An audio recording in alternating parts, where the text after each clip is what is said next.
मेहड़ में मिल्कियत जे तकरार तां वॾे भाउ हथां नंढो भाउ मरणी गणती जोगी हालत में लाड़काणे मुंतकिल।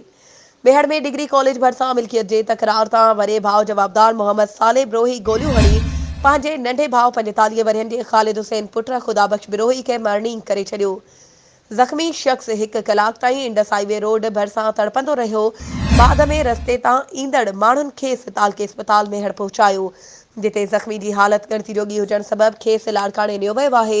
पुलिस मूजिब डिग्री कॉलेज मेहड़ भरिसां बिरोही बिरादरी जे 2 सगन भाइरनि में प्लाट जी विरासत तां तकरार हलंदड़ हुयो। जारी तकरार तां हिकु ॼणो ख़ालिद हुसैन बिरोही लॾो खणी बलोचिस्तान लॾे वियो हुयो, जेको अॼु मेहड़ पहुची पंहिंजे भाउ खां मिल्कियत जी विरासत जी घुर कई त भाइरनि में झेड़ो थी पियो। झेड़े दौरान जवाबदार मोहम्मद साले बिरोही पंहिंजे नंढे भाउ ख़ालिद हुसैन बिरोही खे गोलियूं हणी सख़्तु ज़ख़्मी करे छॾियो आहे। वाक़े जी वधीक जांच करे रहिया आहियूं ऐं जवाबदार वाक़े बाद फरार थी वियो आहे।